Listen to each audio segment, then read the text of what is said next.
BFM Business présente la grande interview, Edwige Chevrillon. Bonsoir à tous, bienvenue dans la grande interview. On va parler d'uranium, on va parler de géopolitique, on va parler aussi de santé bien sûr et de batterie avec notre invité, c'est Nicolas Mas, il est directeur général d'Orano. Bonsoir Nicolas Mas. Bonsoir Edwige Chevrillon. Merci d'être avec nous. Orano, pour ceux qui ont un petit peu d'histoire du nucléaire français, c'est l'ex-Areva. Vous êtes le spécialiste de l'uranium et puis de tout ce qui concerne le cycle du nucléaire. Il y a beaucoup de questions parce que c'est vrai qu'il y a un côté... Thomas Asportas disait que vous avez presque un côté un peu James Bond de l'uranium parce que vous êtes présent au Niger, vous étiez présent, vous êtes en Ouzbékistan, vous êtes au Kazakhstan, mais on se pose la question, c'est savoir si finalement c'est pas la Russie, la Chine qui vont mettre la main là-dessus. Enfin, on voit qu'il y a une énorme bataille autour de nucléaire à cause du grand retour du nucléaire. Nicolas Mas, on va en profiter. Vous avez publié vos chiffres ce matin, vos résultats 2024, ils sont très bons, et pour cause, parce que c'est donc le grand retour du nucléaire. Alors, merci pour cette introduction.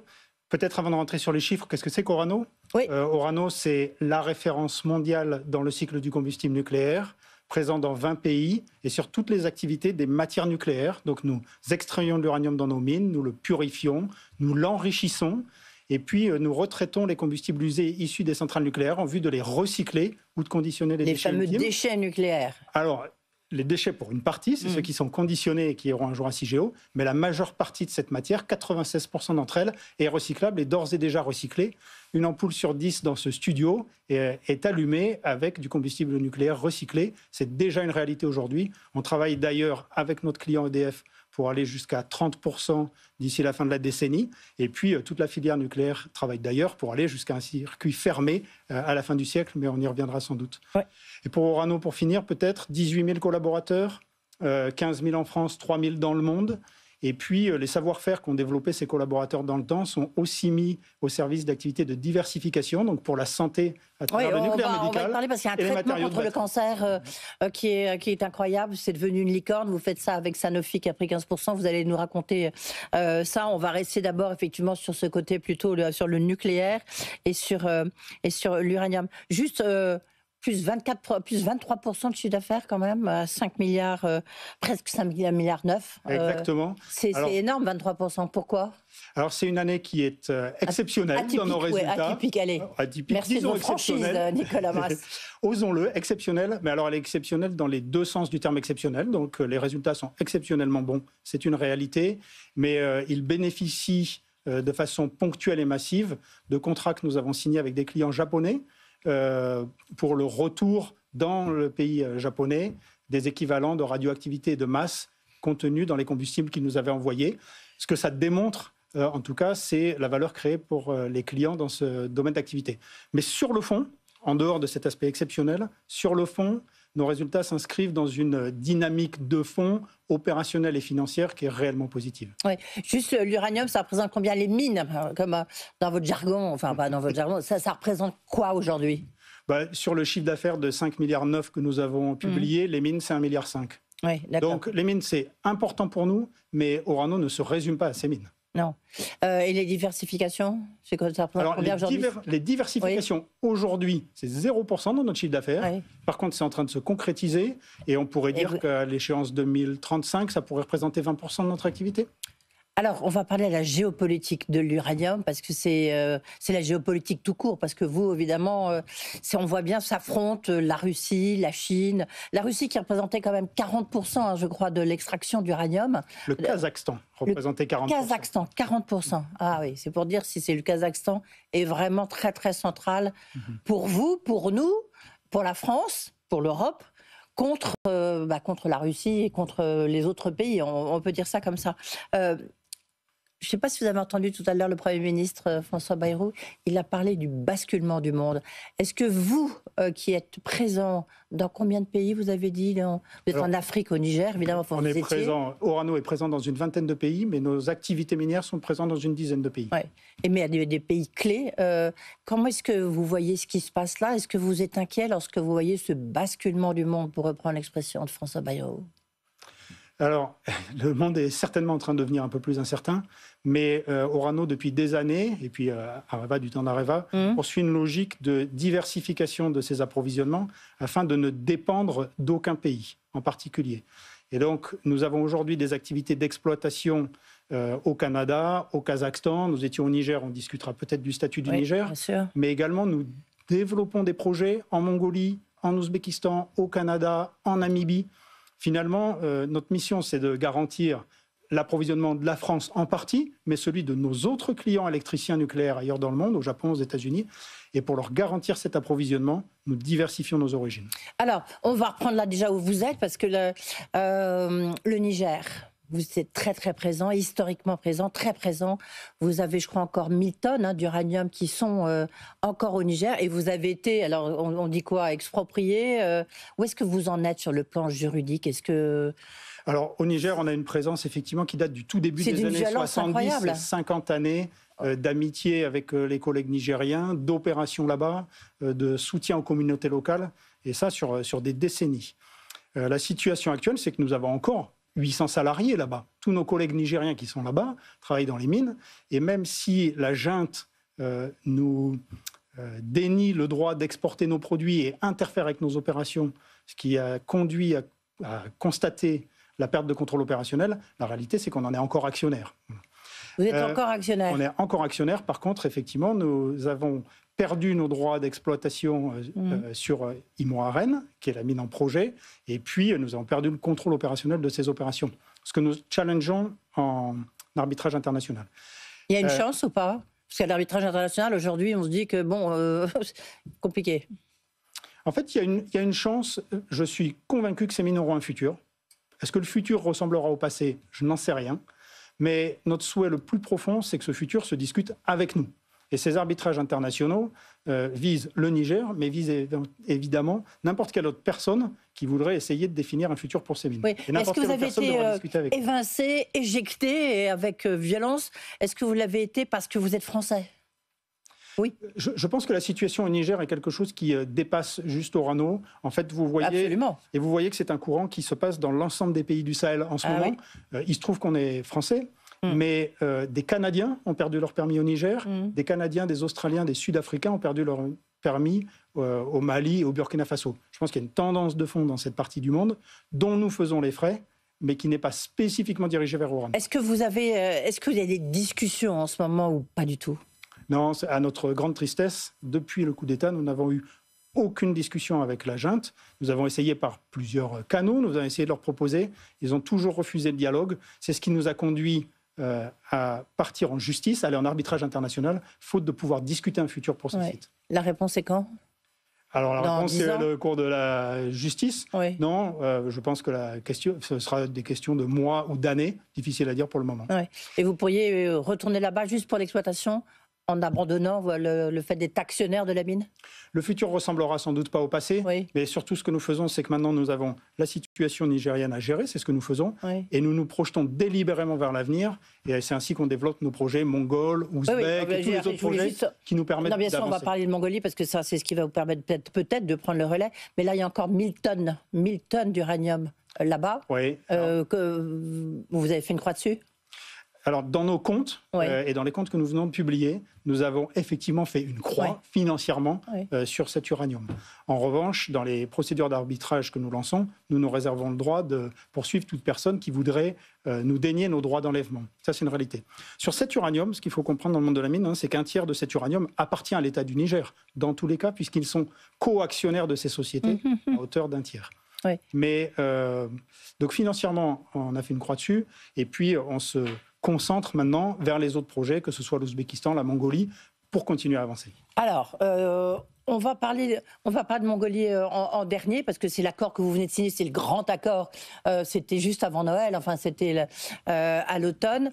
C'est un projet qui va rentrer, qui sera effectif commençant en 2026, hein, c'est ça Alors, l'accord va prendre effet à partir du moment où il est signé. Maintenant, il est signé. Le début de la construction pourrait intervenir en fin d'année ou début d'année prochaine. C'est ça, oui. Et on vise un début de production vers fin 2028-2029. D'accord, la production, mais vous allez commencer. Juste sur le Kazakhstan. Donc, c'est le premier producteur d'uranium. Au monde. Au monde. Hein. Est-ce qu'il y avait un papier très intéressant dans le Financial Times, j'imagine que vous l'avez lu, qui dit mais il y a un vrai risque de la part de la Russie ou de la Chine de mettre la main, d'aspirer cet uranium kazakh. Vous répondez quoi ? Je réponds que donc, le Kazakhstan est effectivement un pays avec une longue tradition minière dans l'uranium. Oui. Il y a aujourd'hui 14 ou 15 mines d'uranium qui fonctionnent. Et la façon dont le Kazakhstan a choisi de développer son industrie de l'uranium, c'est de faire des partenariats avec beaucoup de puissances étrangères. Il y a donc des mines purement kazakhs, il y a des mines qui sont des joint ventures avec les Russes, avec les Chinois, mais également avec les Japonais, les Canadiens et donc avec Orano. En fait, le choix du pays, ça a été d'utiliser cette industrie pour tisser des alliances avec tout un certain nombre de pays. Et aujourd'hui, la mine d'Orano, elle fait l'objet du partenariat stratégique, enfin elle fait partie du partenariat stratégique entre la France et le Kazakhstan qui a été signé en 2008 et puis qui est régulièrement renouvelé. Et vous n'avez pas d'inquiétude là-dessus ? Pour l'instant, on n'a pas d'inquiétude dessus. Non. Et vous avez vu vous n'avez pas senti une volonté des Russes de vous exclure ? Non, et vous avez vu qu'il y a une visite présidentielle, visite d'État du président kazakh en France à l'automne dernier. Et nous avons fait partie des échanges avec le président kazakh, des échanges qui parlaient d'avenir. Oui. L'Ouzbékistan. Là, qu'est-ce que vous avez en Ouzbékistan en fait ? Parce qu'il y a une mine au Kazakhstan ou en Ouzbékistan. Qu'est-ce que vous êtes en train de, vous êtes présent et qu'est-ce que vous êtes en train de développer ? Alors, ce que nous développons là-bas, c'est un projet de mine d'uranium qui utilisera d'ailleurs les mêmes techniques minières que ce que nous utilisons au Kazakhstan, que nous développons en partenariat avec la société d'État Navoyuran, qui est l'acteur national dans les mines d'uranium au Kazakhstan. Et c'est un projet pour lequel la décision d'investissement pourrait intervenir à nouveau en fin d'année ou en début d'année prochaine et qui produira ensuite sans doute de l'uranium pendant une dizaine d'années. Et après, il y a le Canada. Alors, il y a le Canada. Il a failli y avoir le Groenland. Vous avez failli devenir américain en faisant un peu d'humour, si on peut dire. Oui. On avait effectivement déposé des permis d'exploration au Groenland et développé des excellentes relations avec l'administration groenlandaise. Ensuite, il y a eu un moratoire qui n'était probablement pas ciblé sur l'uranium, plutôt sur les gisements de terres rares, pour des raisons qui nous dépassaient. On a pris acte de ce moratoire. Les relations avec l'administration groenlandaise sont restées bonnes. On verra de quoi le futur sera fait. Donc, vous n'avez pas fait une croix complète sur le Groenland ? Nous, par principe, à partir du moment où on est dans une stratégie de diversification, à part dans des pays qui seraient délibérément hors la loi, si je puis dire, nous ne donnons pas beaucoup d'interdits. On parlait du retour du nucléaire qui a apporté vos résultats, mais pas que. Il y a des experts qui voient, d'ici 2040, doubler la demande d'uranium. Et puis, il y a le grand retour du nucléaire. On le voit aussi en France.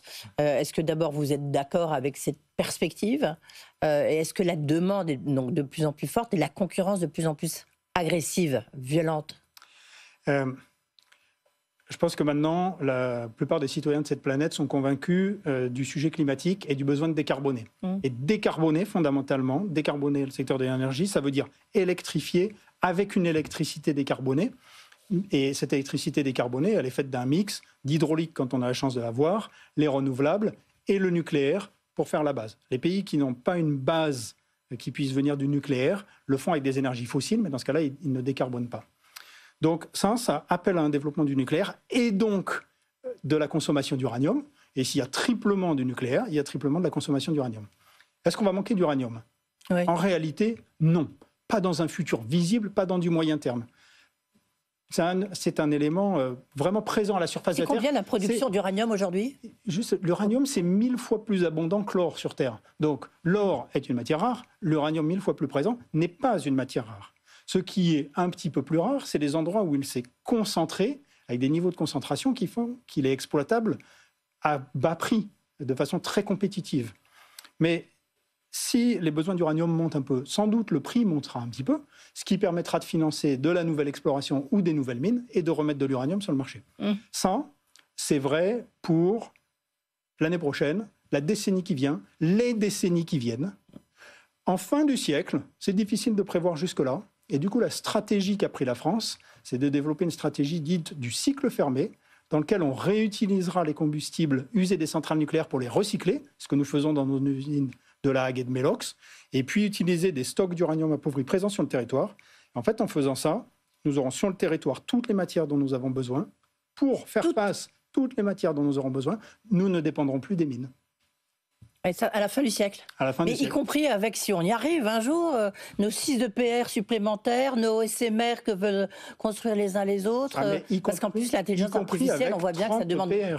Y compris avec 30 EPR. Ah oui, donc on sera autonome. Donc on a une souveraineté sur l'uranium sera totale. Exactement. Et alors, la filière nucléaire française en ce moment, c'est-à-dire EDF, l'opérateur principal, notre client principal, EDF, avec le CEA, qui est le sachant, si je pourrais dire, Orano, l'industriel du cycle du combustible, et l'administration, la Direction générale énergie et climat, sont en ce moment même en train de définir la feuille de route pour aller vers là. Oui, c'est le conseil de politique nucléaire qui se... Et les outils industriels et la feuille de route R&D. C'est vraiment un travail collaboratif qui se passe en ce moment. C'est, j'allais dire, c'est un moment fondateur, si je peux dire. Oui, justement, ce conseil de politique nucléaire qui s'est tenu à l'Élysée, vous en avez retenu quelque chose ? Ah oui, le Conseil de politique nucléaire qui a eu lieu en février l'année dernière. Oui, mais là, il y en avait un, il y avait une réunion, là. Oui. Alors le prochain, on me dit dans l'oreillette qu'il devrait être en mars prochain, mais peut-être qu'il bougera.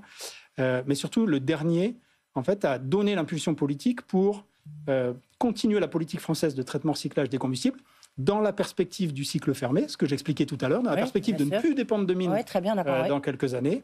Et puis... Ça, c'est la vision politique.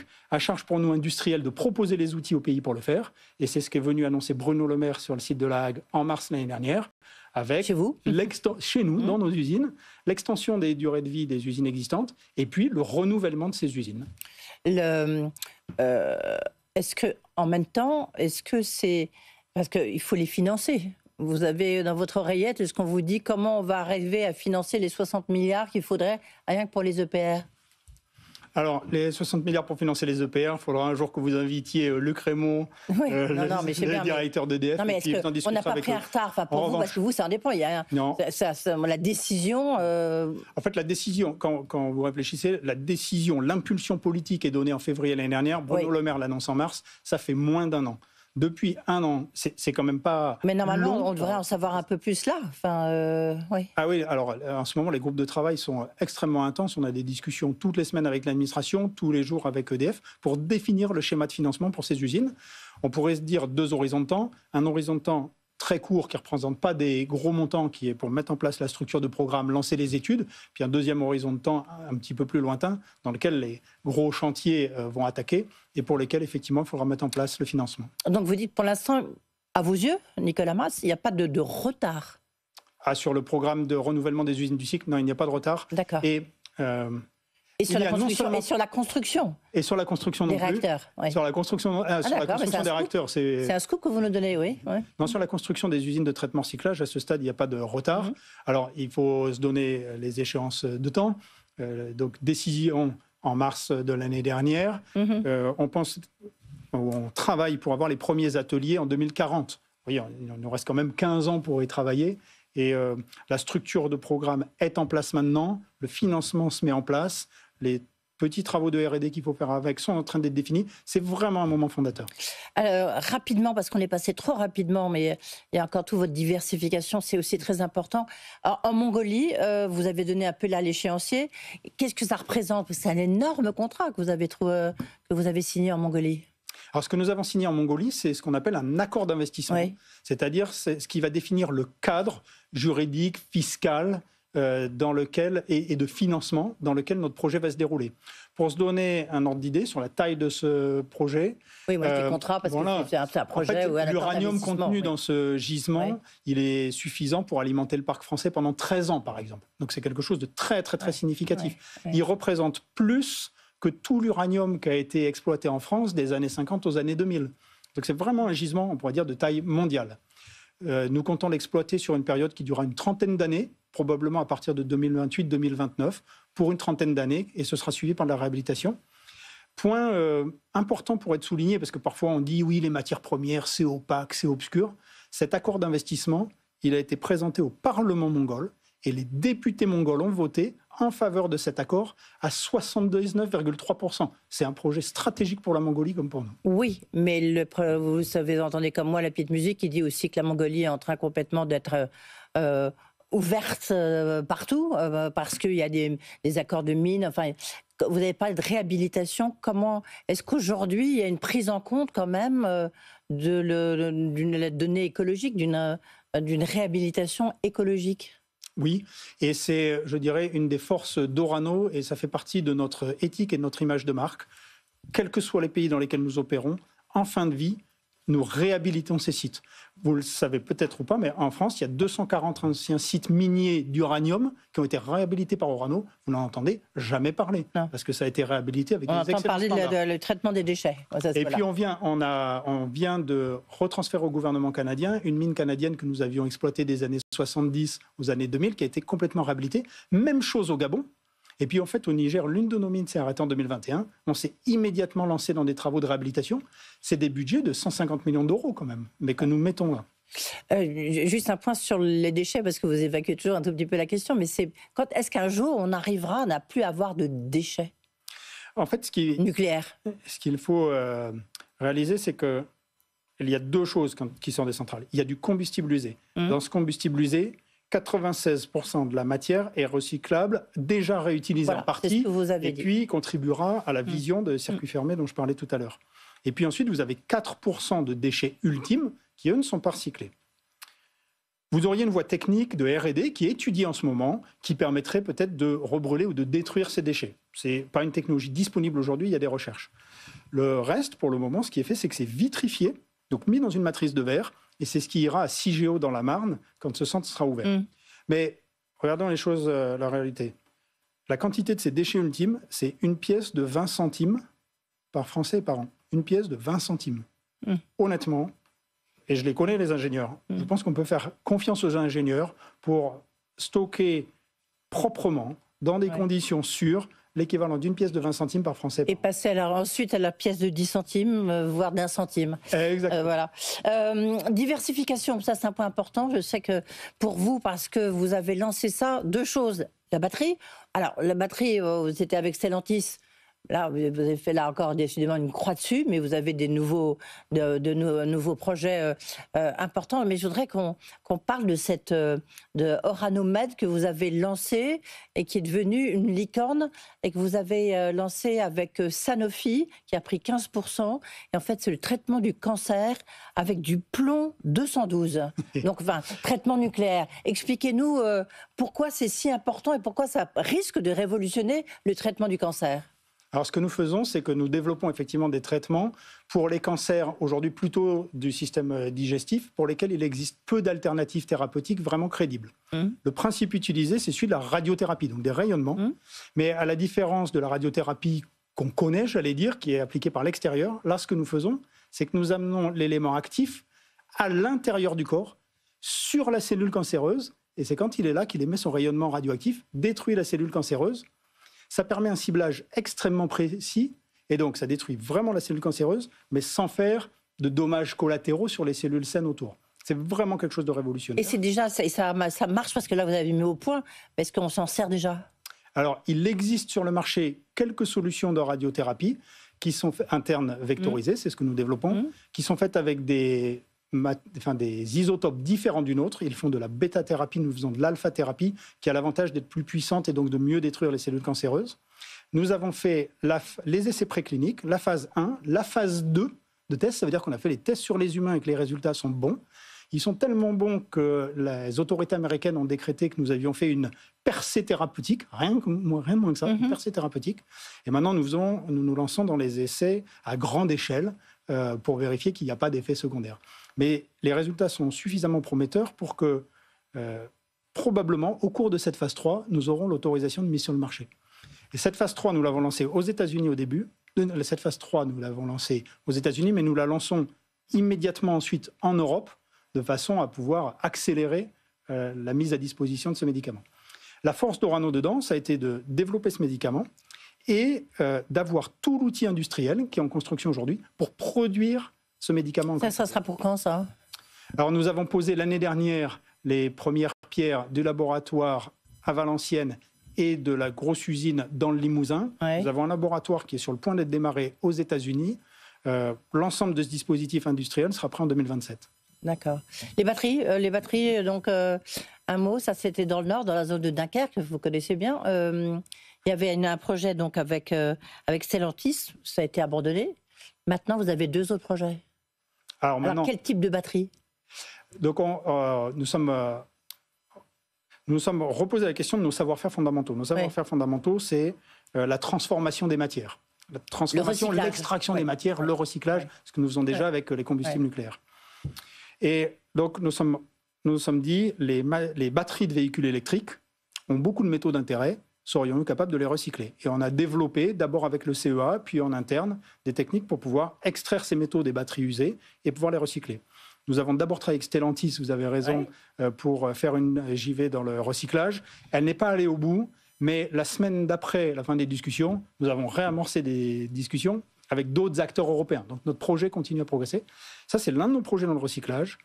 Le deuxième projet, c'est la fabrication des matériaux actifs de cathode, donc les matériaux qui vont réellement aller sur les électrodes des batteries des véhicules électriques. Là, vous avez fait une JV ? Et là, effectivement, on a 2 co-entreprises avec des partenaires chinois qui sont leaders en Chine sur le métier, extrêmement bons techniquement, qui souhaitent s'implanter en Europe. Et en fait, nous avons beaucoup discuté et bien accroché d'un point de vue culture. On a une culture d'industriel, de cycle réglementé qui a très bien marché. Et donc, on a créé nos co-entreprises en décembre. Par contre, on n'a pas encore pris nos décisions d'investissement. Nous travaillons avec notre partenaire pour définir ces usines et puis avec les futurs clients pour être sûr que les produits que nous ferons seront adaptés à ce qu'ils souhaitent et puis discuter les conditions contractuelles. Ce n'est pas comme avec Stellantis. Ça serait un investissement de combien pour vous ? Le total du programme batterie, s'il allait au bout, à 100%, donc sans les parts partenaires, il faut imaginer un investissement qui est un peu plus d'1 milliard d'euros, à 100%. Notre part sera sans doute plus petite. Oui, d'accord. Donc, c'est quand même un gros investissement. Ça vaut le coup de réfléchir et de regarder, mais en même temps, ça part vite. Merci beaucoup, Nicolas Mas, d'être venu. Je crois que c'est la première fois que vous venez sur ce plateau. Merci beaucoup, directeur général d'Orano. Vous avez compris toute cette bataille incroyable autour de l'uranium. Il faut dire que c'est les questions de souveraineté, c'est l'énergie. Merci d'avoir été avec nous. Et puis donc, la santé, c'est pour bientôt. Merci. Tout de suite, vous retrouvez Thomas Asportas.